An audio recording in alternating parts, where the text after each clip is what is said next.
HOA tried to evict me from my own land. Forgot my great-grandfather donated the land their office s. You never quite know how fragile your sense of security is until someone shows up on your doorstep, paperwork in hand, claiming they have the right to evict you from land you believed was indisputably yours. Imagine discovering that the very organization threatening you actually built their shiny headquarters on property donated by your own family generations ago.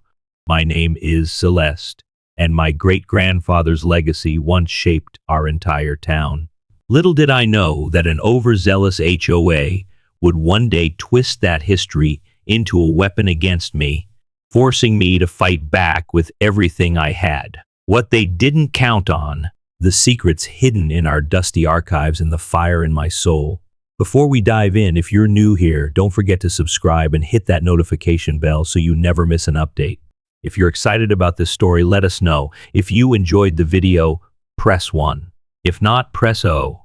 Your feedback really inspires me to gather more uplifting and meaningful stories. I grew up in a modest, one-story home with lilac shutters and a wide front porch set on several acres that had once been part of a larger farm. At the back of the property, an oak tree dominated the horizon, its branches stretching over a narrow creek. My great-grandfather, Lewis Moore, had owned all this land and more enough to fill the boundaries of what we now call Willow Bend. He spent his life investing in the community, both financially and emotionally. Long before I was born, he donated a significant portion of his acreage to the town, laying the groundwork for its school, library, and a swath of public green space. Eventually, a structure was erected on that land, housing the Willow Bend Homeowners Association, or HOA.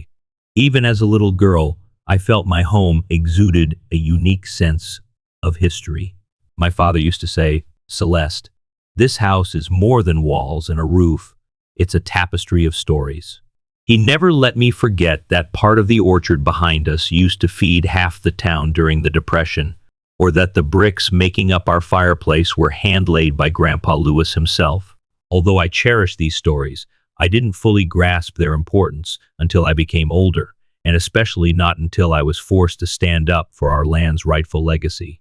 Life in Willow Bend was typically peaceful. I never had much trouble with the HOA, aside from the occasional notice about weeds or an unapproved color for our fence. My father was a quiet man who managed to placate them with minimal fuss. After he passed away and the house fell to me, I tried to continue his amiable style of neighborly relations. I paid my dues on time, mowed the lawn regularly, and took care of minor aesthetic rules, trivial tasks, so we could focus on life's real concerns, like paying bills and maintaining the land itself. I lived in a bubble of complacency until one blistering summer afternoon. I arrived home from work to find a certified letter pinned to my front door. It bore the logo of the Willow Bend HOA in large, intimidating type. My throat tightened.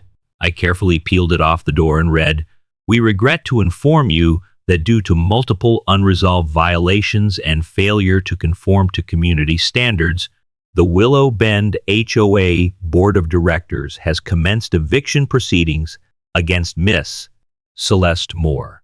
Please be advised that a formal hearing will take place in 1 week." I couldn't even finish reading, my mind roiled with disbelief. Eviction? The word thundered through my brain. My house wasn't some random property inside a neat suburban development. It was older than the HOA itself, and I'd never received any so-called previous notices. Panicked, I dug through the letter for any clue about the alleged violations, but the details were maddeningly vague: structural disrepair, improper yard maintenance, and unapproved external modifications. My yard did have a few patches of tall grass near the creek, but that was hardly cause for something as drastic as eviction. It felt like I'd stumbled into a Kafkaesque nightmare. Over the next few days, I kept calling the HOA's office to get answers, but all I got was bureaucratic runaround. "You'll have a chance to address the board at the hearing," they'd say. Or worse, "We have records of multiple warnings sent by mail," but I'd never seen these so-called warnings. Feeling overwhelmed, I reached out to neighbors, but nobody could recall any outlandish complaints about my property. If anything, they admired the old orchard, saying it gave the community a sense of character. Shaken, I called a local lawyer, Linda Crane, who specialized in property disputes. She listened to my story and, to my relief, was as baffled by the eviction notice as I was. Typically, HOAs can fine you, place liens, or even file suits, she explained. But straight-up eviction is unusual, especially on older properties. Are you sure your land is within the HOA's official domain? I explained that the original farmland was partially under the HOA's jurisdiction due to redrawn boundaries over the years, but that certain legalities had never been clarified. Linda asked if I had any historical documents from my great-grandfather's original donation. I had no idea. My father kept many old records, but they were scattered in boxes throughout the attic. Linda recommended I look immediately. That evening, I spent hours rummaging through dusty trunks and old filing cabinets.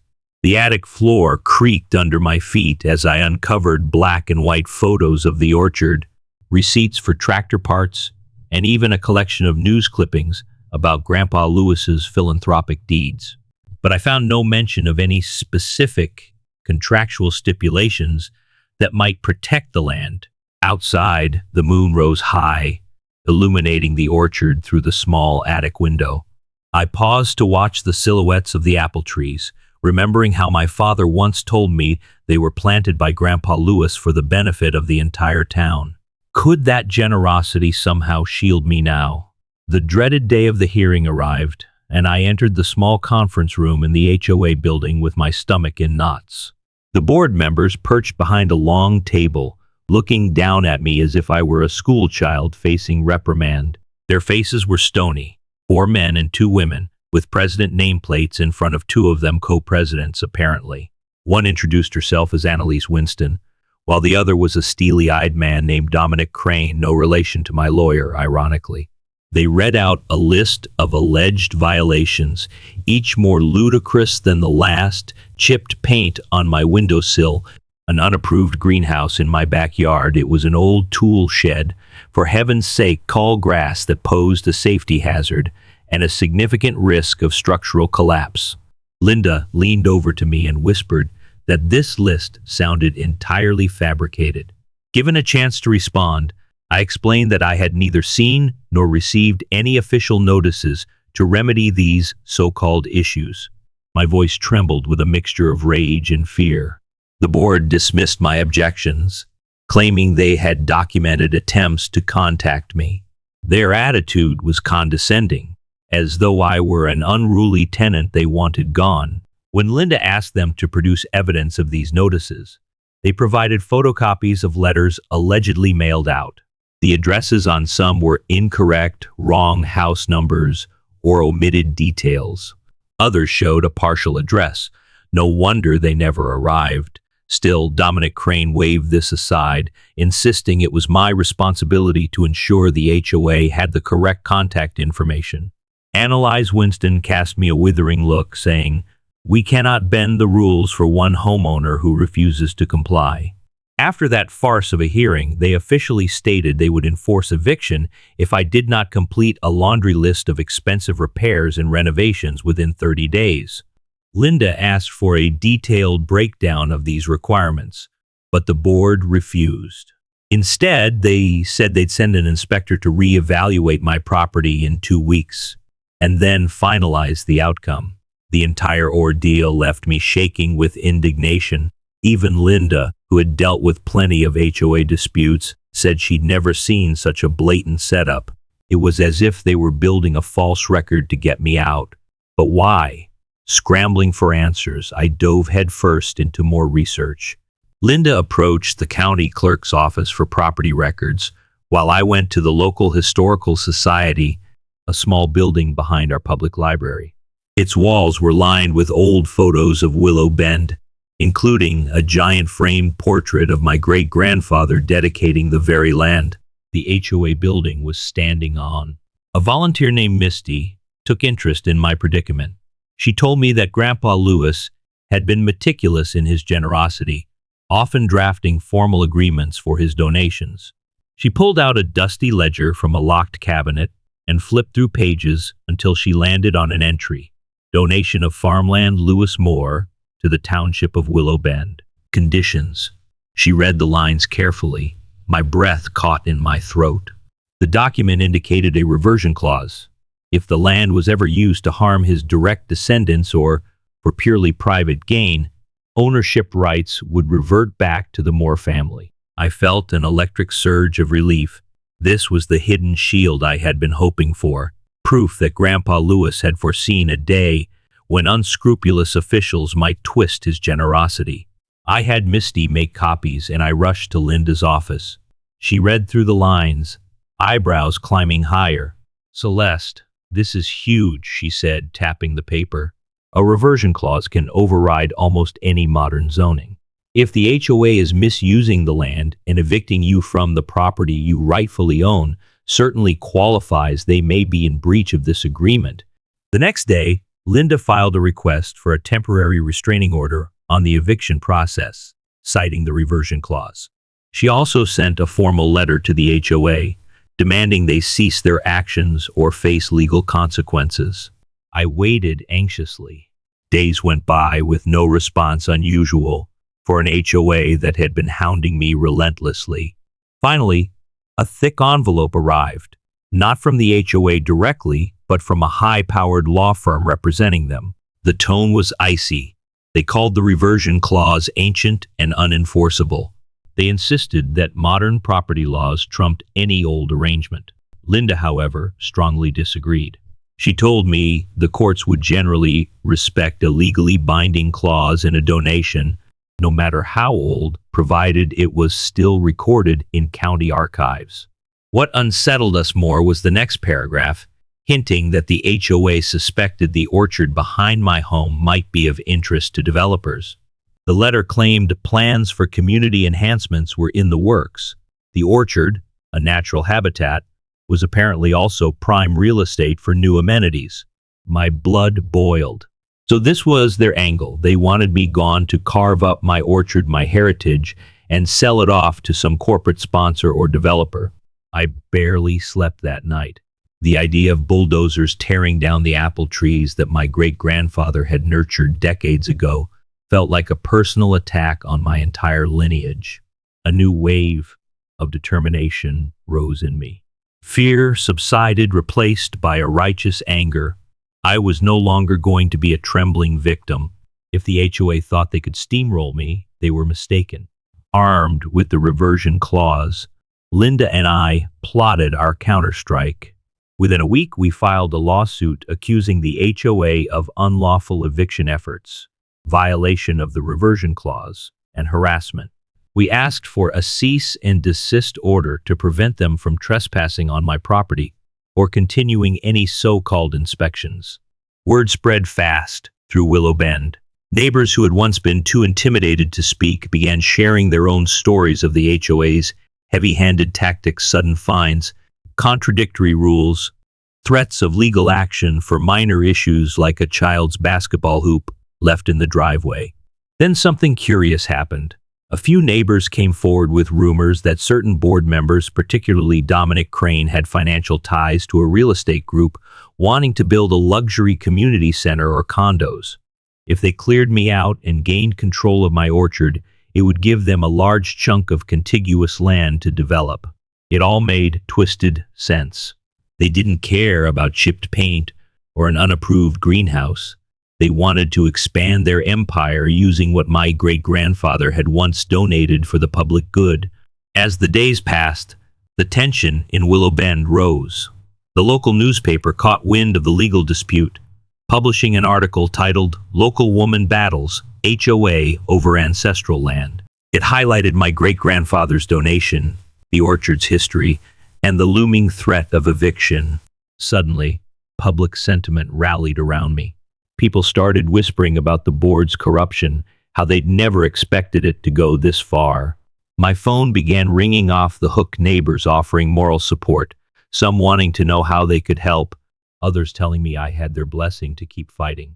Despite the rising sympathy, the HOA refused to back down. They scheduled an emergency meeting to discuss my case. Linda advised me to attend, if only to keep tabs on what they were planning.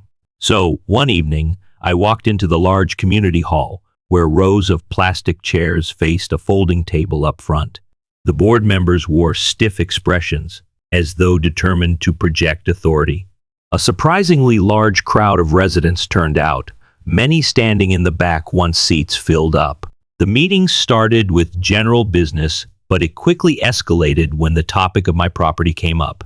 Dominic presented a slideshow of photos, close-ups of peeling paint, a corner of my roof that had some missing shingles, images of the orchard's overgrown patches near the creek. He boomed into the microphone about how my neglect posed a risk to the neighborhood's appearance and property values. But as he spoke, murmurs spread through the audience. People knew my orchard was hardly a neighborhood blight. Someone shouted, "You're exaggerating." Another demanded, "Why are we focusing on this single homeowner?" I mustered the courage to stand and speak. My voice trembled slightly at first, but I steadied it with each sentence. I explained the orchard's generational significance, the reversion clause discovered in county records, how the HOA's eviction attempts were based on fabricated violations. As I spoke, I could sense the crowd's energy shift in my favor. Analyze tried to cut me off, but I pressed on, telling them the orchard was never intended for private development.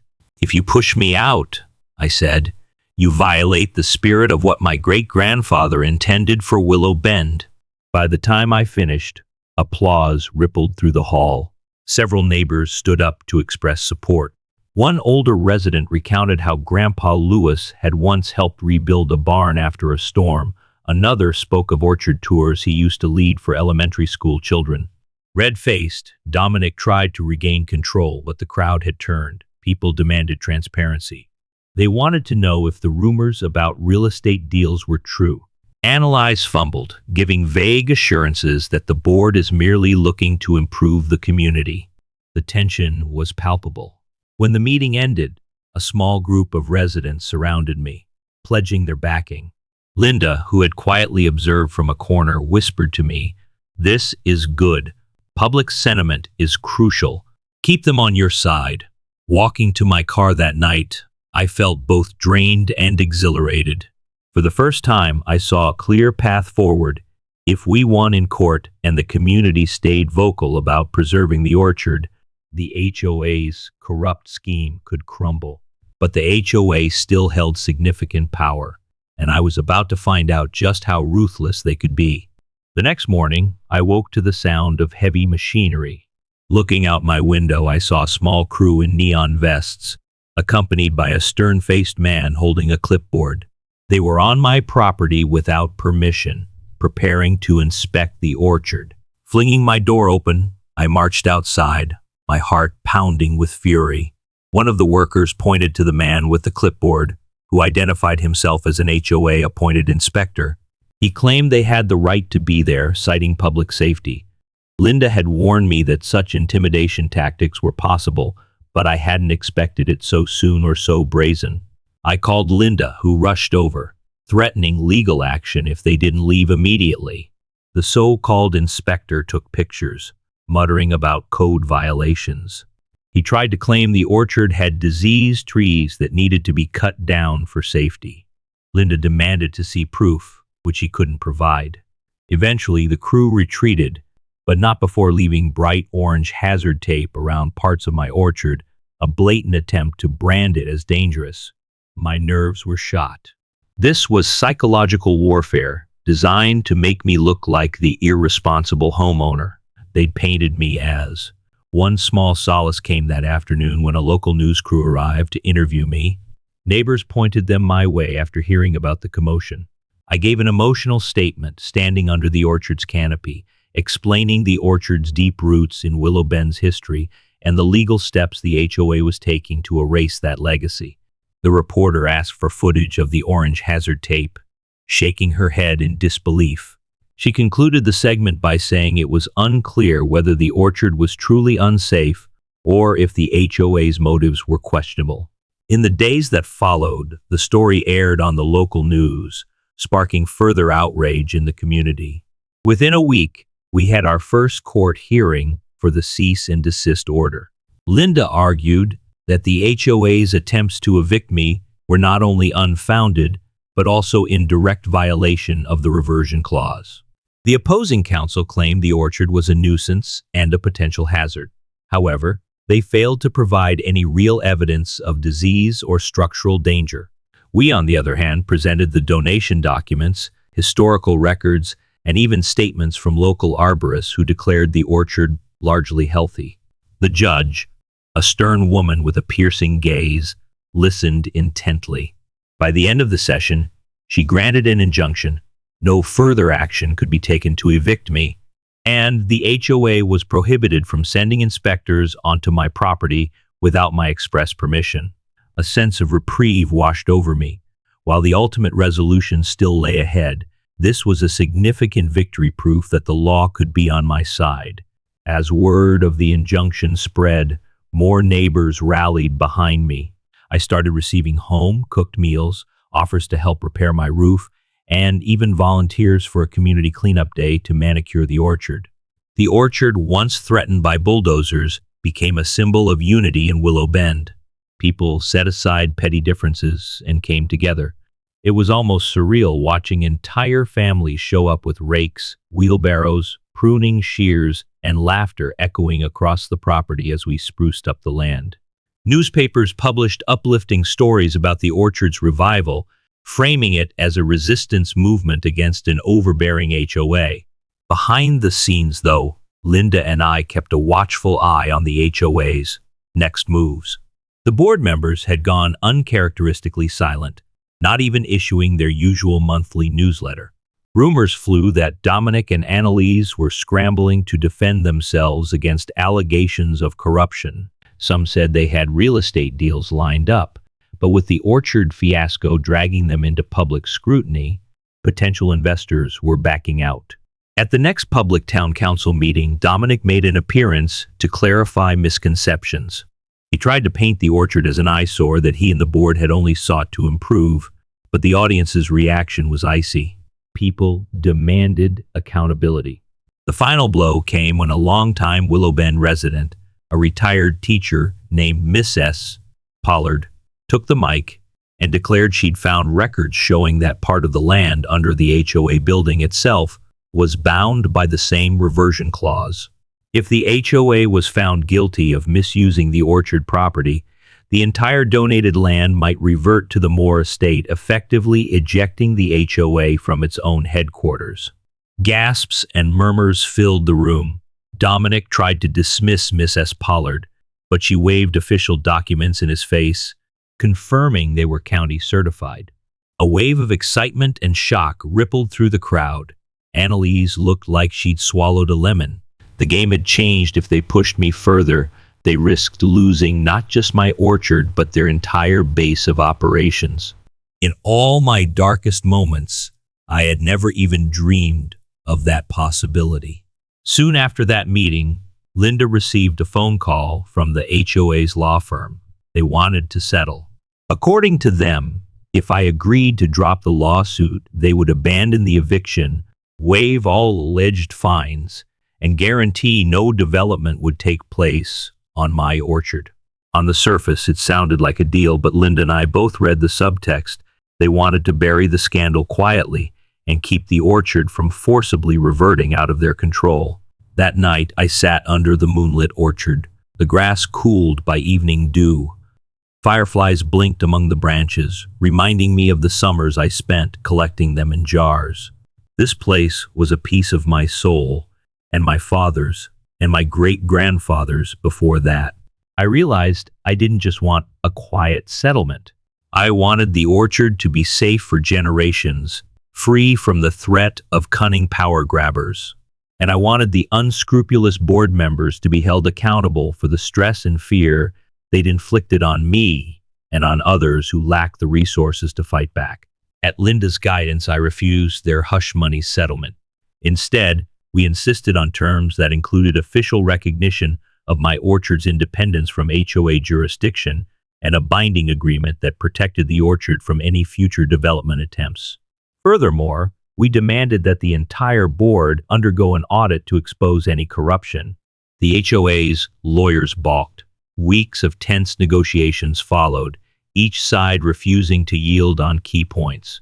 All the while, my orchard thrived under the community's care, turning into a de facto park where local kids played and older folks rested under shady branches.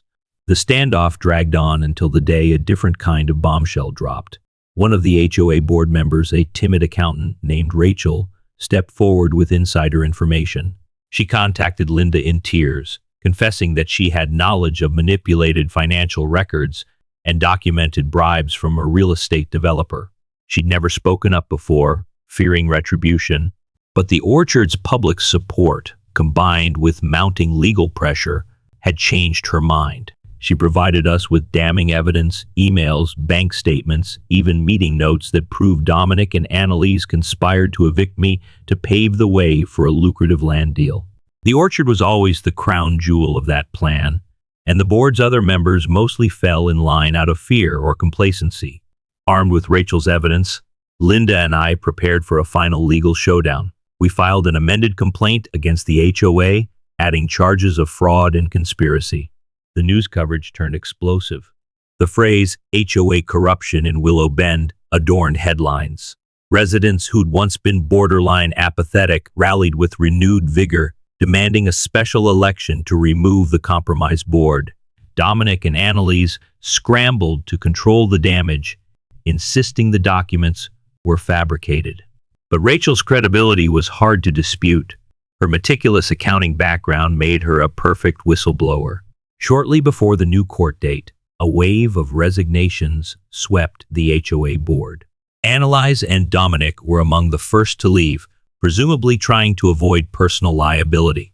Overnight, the once ironclad leadership structure collapsed. A caretaker board was appointed, made up of long-standing residents known for their fairness. One of their first actions was to sign a public statement acknowledging wrongdoing by the previous administration and pledging cooperation with the legal process. They also vowed to respect the orchard as off-limits to development in accordance with the donations reversion clause. It was a monumental reversal of position. In the final settlement that followed, I was formally absolved of all alleged violations. The eviction order was declared null, and I was granted permanent autonomy from the HOA's future claims on my orchard. The caretaker board even agreed to host a public event honoring my great-grandfather's contributions. Linda stood beside me when I signed the paperwork, tears welling in my eyes. After months of anxiety, battles, and heartbreak, I'd won. But it wasn't just my victory, it was Willow Bend's. The orchard, that patch of land which once seemed destined for bulldozers, was officially recognized as an enduring community landmark. Friends and neighbors joined me in a celebratory gathering under the orchard's canopy a few weeks later. We hung lanterns on tree branches, set out picnic blankets, and filled tables with potluck dishes. Even a local band volunteered to play gentle, folksy music. As the evening light dimmed, I gazed across the orchard, children laughing, elderly couples holding hands, families sharing food. My chest swelled with gratitude, especially when I thought of the lengths my great-grandfather went to protect this land from future exploitation. I found Linda by the old apple tree and hugged her tightly, unable to fully articulate my thanks. She grinned, saying, "This orchard belongs to everyone in Willow Bend now, but especially to you. I'm glad we could protect it and your home." Rachel was there too, quietly sipping iced tea, looking both relieved and a little haunted. I gave her a hug and assured her she'd done the right thing. Without her, the corruption might never have been fully exposed. In the months that followed, the caretaker HOA board formally reorganized. New elections took place, bringing in leaders who valued transparency and genuine community engagement. As for me, I found a wellspring of confidence and purpose. With Linda's help, I turned part of the orchard into a small educational space, inviting local schools for field trips to learn about sustainable farming, biodiversity, and Willow Bend's history. On the orchard's edge, we installed a commemorative plaque honoring my great-grandfather, reading, in memory of Lewis Moore, who believed land is best shared with open hands and an open heart. Sometimes, passers-by stop to read it. Often I'll catch a child tracing the engraved letters with their fingertips, curiosity shining in their eyes. It never fails to bring a smile to my face. I can almost picture Grandpa Lewis leaning on his old fence, beaming with pride that his orchard stands strong, resisting the greed he so greatly feared might one day overshadow goodwill. Meanwhile, the orchard has become a nexus of community events. We've held harvest festivals where neighbors sample homemade apple cider, orchard picnics with pies baked from fresh fruit, and even a small winter carnival around Christmas. Each gathering reaffirms the orchard's role as a hub of connection, rather than a commodity to be sold to the highest bidder. As for those who tried to evict me, some faced legal ramifications. Dominic and Annalise vanished from public life, with rumors circulating that they relocated to a different state. A portion of their ill-gotten gains revealed through bank statements had to be repaid to the HOA or used for community improvements in Willow Bend. Funny how the orchard they coveted ended up helping to rebuild the community they so callously tried to manipulate. This entire ordeal changed me in profound ways. Before, I was content to keep my head down, pay my dues, and hope not to be bothered.